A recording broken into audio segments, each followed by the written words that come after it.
할렐루야.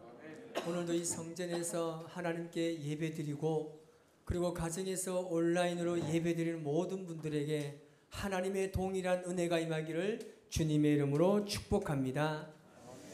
제가 이 청년들이 특송을 준비한다기에 아주 많은 기대를 가지고 있었습니다. 정말 기대처럼 오늘 찬양을 정말 너무나 잘한 것 같습니다. 우리 소수의 청년들이 이렇게 모여지고 하나님의 이름으로 더욱더 믿음이 견실하게 세워지고 이들에게 하나님의 교회를 맡길 수 있는, 그래서 이들을 통해서 하나님의 교회가 더욱더 확장되기를 주님의 이름으로 축복합니다. 이들이 우리의 희망인 줄 믿습니다. 우리 옆에 분에게 인사합시다. 당신은 우리의 희망입니다. 시작. 희망은 밝아야 됩니다. 지금 마스크를 쓰고 있어서 누가 밝은지 누가 어두운지 잘 모르겠지만 눈을 바라보면 알아요. 눈을 바라보면. 인사합시다. 눈을 크게 뜨세요. 시작. 어느 이 노인 요양원이 최고의 시설을 갖추고 있었습니다. 의료 서비스와 이 식사는 물론이고 주변의 경관들이 정말 탁월했습니다. 이 요양원을 운영하는 회사에서 이 요양시설에 계신 할아버지 할머니들이 이 정말 좋은 시설과 자연 광경을 보면서 행복지수가 얼마나 높은지를 이제 분석하게 된 겁니다. 모든 할아버지와 할머니들의 설문조사를 끝나고 난 이후에 이 회사를 담당하는 경영진이 충격에 빠진 겁니다. 왜냐하면 생각보다 행복지수가 너무나 낮기 때문입니다. 요양원의 시설과 서비스에 대해서는 자부심을 가지고 있던 이 회사로서는 큰 문제였습니다. 그래서 회사가 이 문제를 해결하기 위해서 심리 분석과 상담에 탁월한 전문가에게 이 일을 맡기게 된 겁니다. 이 전문가가 요양원에 계시는 이 노인들을 직접 만나서 상황을 분석하기 이전에 분위기를 먼저 관찰했습니다. 그런데 20분이 지나고 나서 이 전문가는 상담자에게, 이 담당하는 자에게 문제의 원인을 다 파악했다고 이야기합니다. 이 요양원의 담당자가 깜짝 놀란 거예요. 너무 의아한 거예요. 아니, 그렇게 금방 이 원인을 찾을 수 있단 말입니까? 좀 깊이 있는 조사와 검사가 필요하지 않습니까? 라고 이야기합니다. 그때 전문가가 말합니다. 노인들의 행복지수가 그렇게 낮은 이유는 미래에 대한 희망이 없기 때문입니다. 라고 결론을 지었습니다. 이 전문가가 예리하게 관찰한 것이 뭐냐면 노인들의 시선이었습니다. 이 전문가는 노인들의 시선을 보니까 이 바깥의 아름다운 자연의 경관이 아니었습니다. 노인들 대부분이 문 쪽이나 이 창밖으로 보이는 요양원의 입구를 바라보고 있었습니다. 찾아오는 사람을 기다리는 것이죠. 그러나 이 요양원에는 자녀들이나 가족들이 거의 찾아오지 않았습니다. 전문가는 이 노인들에게 있어서 만남에 대한 갈망을 보게 되었고, 동시에 만남이라는 희망을 포기한 초점 없는 시선을 발견하게 된 것입니다. 노인들에게 가장 필요한 것이 지나온 삶에 연결된 사람과의 만나는 것인데, 거기에 대한 희망이 없다 보니까 행복지수가 낮을 수밖에 없다는 것이 상담과 심리 전문가의 진단이었습니다. 여러분, 폐쇄된 공간에 사람을 가둬놓는 시설은요, 감옥이나 마찬가지입니다. 모든 종류의 형벌에는 공통점이 있습니다. 가둬놓는다는 겁니다. 공간을 차단하는 것입니다. 여러분, 공간이 차단되면 자연스럽게 관계가 차단되어집니다. 인간관계를 비롯해서 자신의 삶에 연결되어 있던 모든 관계가 끊어지는 것입니다. 지금 코로나 시대가 이와 같습니다. 만남이 단절되다 보니까 극심한 스트레스와 미래에 대한 희망이 사라지고 있는 것이죠. 여러분 잘 알고 계실 줄 압니다. 카지노에 없는 세 가지가 있습니다. 시계와 창문과 거울이 없습니다. 시계가 없는 것은 열심히 도박을 하다가 시계를 보게 되면 시간이 많이 지난 것을 알게 되면 도박을 멈추기 때문에 시계를 없앴습니다. 창문도 이와 마찬가지입니다. 오직 도박에만 시선을 집중하기 위해서 외부의 모든 환경을 차단한 것입니다. 거울을 보면 도박에 빠져있는 자신의 모습과 그 부수수한 모습을 보게 되면 도박을 멈추기 때문에 거울을 없앤 겁니다. 한마디로 말하면 폐쇄된 공간에서 모든 관계를 차단시키는 겁니다. 사람은 관계 속에서 살아가는 존재입니다. 사람은 관계가 끊어지면 살 수가 없어요. 공간이 차단되면 고통스럽지만 더 무서운 것은 뭐냐면 시간의 차단입니다. 기억상실증처럼 무서운 병이 없다고 합니다. 기억상실증은 내가 살아오면서 맺고 있던 모든 관계를 잃어버리는 것입니다. 사람은 관계 속에서 존재하는데 관계의 끈을 모두 상실하게 되면 내가 누구인지를 모르게 됩니다. 자아 정체성을 상실하게 되면 자신의 존재의 의미를 잃어버리게 되는 것이죠. 여러분, 그런데 이보다 더 무서운 것이 있습니다. 그것은 바로 미래의 상실입니다. 앞으로 살아갈 시간에 대한 희망이 없는 경우입니다. 사람은 희망을 먹고 살아갑니다. 무언가 더 나은 미래를 확신해야 삶의 의미가 있는 것입니다. 지금 내가 서 있는 현재의 삶이 과거로부터 이어져 온 결과라는 것을 인식할 필요가 있습니다. 뿐만 아니라 현재의 시간이 이어져서 앞으로 펼쳐지는 미래가 희망적이라고 생각해야만 행복해할 수 있는 것입니다. 여러분, 우리의 과거는 무의미하지 않습니다. 지금 많은 사람들이 미래가 어둡다고 이야기합니다. 불확실한 미래에 대해서 굉장히 비관적입니다. 그러나 저는 믿습니다. 누가 뭐래도 교회는 세상의 희망인 줄 믿습니다. 그리스도인들은 모든 사람의 희망인 줄 믿습니다. 그래서 우리는 미래의 희망입니다. 믿으십니까? 여러분, 지금 여러분 옆에 앉아 계신 분이 세상의 희망이자 세상 인류의 미래인 줄 믿으시기를 바랍니다. 여러분, 바울은 에베소 교회에 있는 그리스도인들에게 세상과 미래에 대한 희망을 보여주고 있습니다.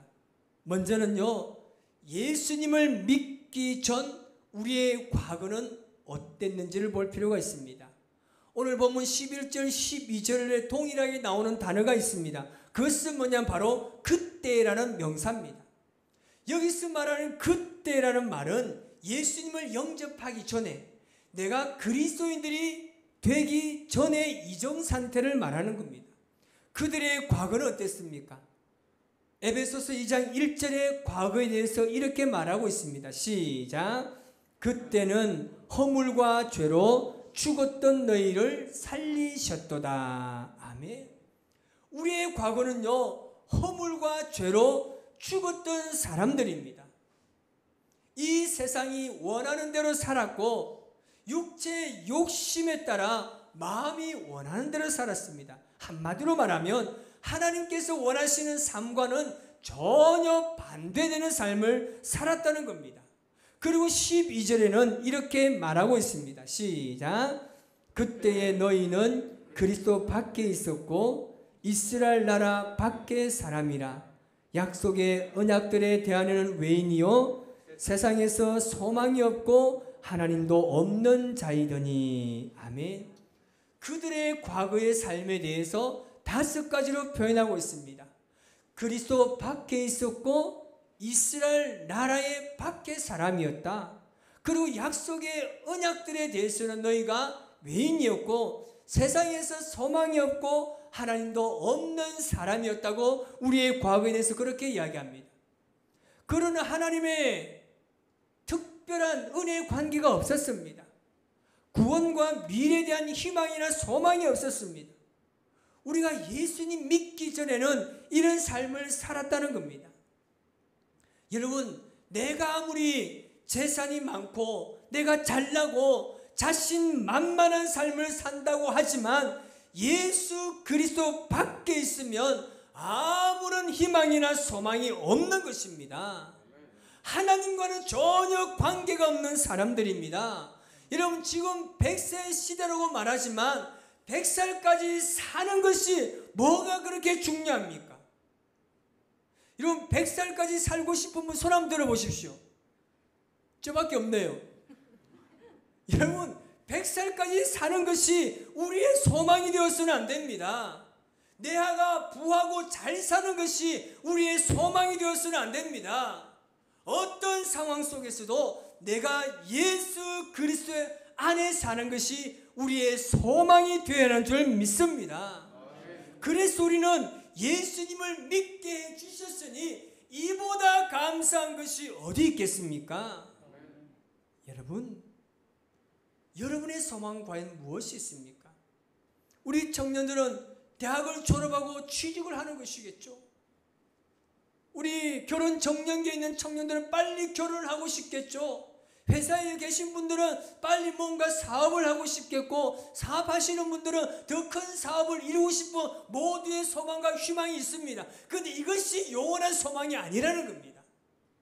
우리 그리스도인들의 영원한 소망은 내가 죽음에 이르기까지 예수님 안에 있는 것이 소망인 줄 믿습니다. 이것을 믿고 살아가는 우리의 삶이 될 줄 믿습니다. 그렇다면 예수님을 믿고 난 이후에 우리 현재의 삶은 어떻습니까? 13절에 이렇게 이야기합니다. 시작. 이제는 전에 멀리 있던 너희가 그리스도 예수 안에서 그리스도의 피로 가까워졌느니라. 아멘. 여기서 이제는 이라는 단어로 시작하고 있는데, 이제는 이라는 단어는 지금 현재를 말합니다. 과거와는 뭔가 다른 반전된 삶이 있을 것이라는 시사를 하고 있는 것이죠. 이런 과거에는 하나님과 전혀 상관이 없었던 사람이었는데 지금은 하나님과 가까워졌다고 이야기합니다. 그런데 그렇게 된 원인이 바울이 뭐라고 이야기합니까? 그리스도의 피로 가까워졌다고 이야기합니다. 예수 그리스도의 피로 말미암아서 하나님과 멀어졌던 이방인들이 이제 하나님과 함께 교제하는 존재가 되었다는 뜻입니다. 뿐만 아니라 유대인과 이방인 사이를 화평으로 하나 되게 하셨습니다. 이 말씀 13절 14절 말씀을 조금 쉬운 성경으로 한번 읽어보겠습니다. 시작. 여러분이 전에는 하나님에게서 멀리 떨어져 있었는데 이제는 그리스도 예수 안에서 그분의 피로 하나님께 가까워졌습니다. 그리스도는 우리의 평화이십니다.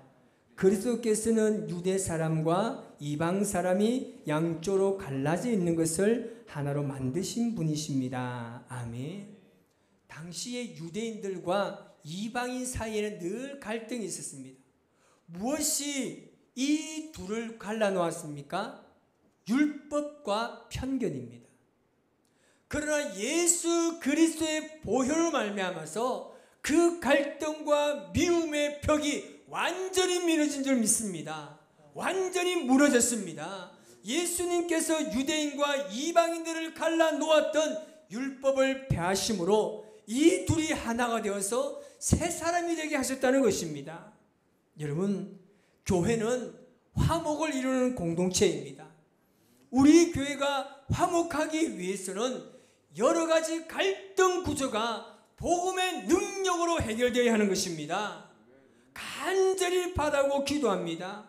우리 교회가 이 역할을 감당하시기를 바랍니다. 그래야 우리가 성령 안에서 평화를 누릴 수가 있는 것입니다.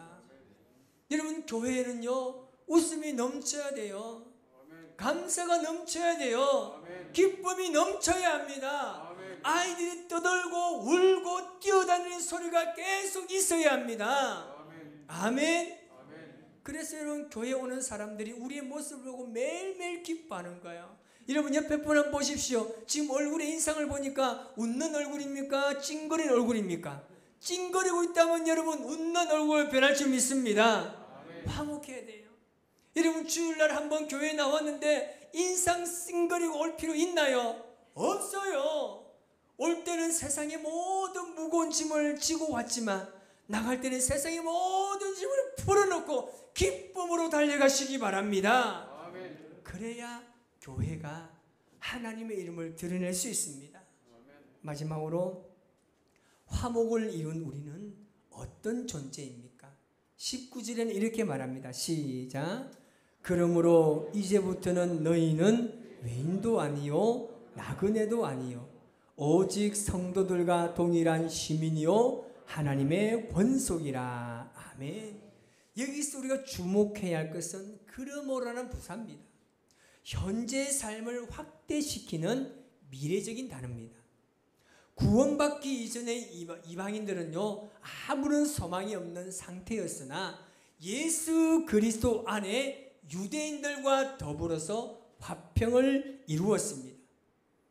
구원받은 성도들과 모두가 하나님과 화평을 이루었기 때문에 교회는 이제 이방인들과 유대인의 구별 없이 오직 예수 그리스도의 구속 사역을 통해 한 몸을 이룬 하나의 공동체인 줄 믿습니다. 여러분, 교회 오면요, 회장 사장 없습니다. 교회 오면 부장 과장 없습니다. 교회 오면 하인 종 없습니다. 모두가 하나입니다. 아멘. 근데 가만히 보면 교회에는요, 여전히요 선생님이 있어요. 여전히 교회 오면 가르치려는 사람이 많습니다. 그런데 우리 교회는요, 한 사람도 그런 사람이 없습니다. 모두가 섬김의 공동체로 하나님의 뜻을 이루기 위한 사람들이 모인 공동체인 줄 믿습니다.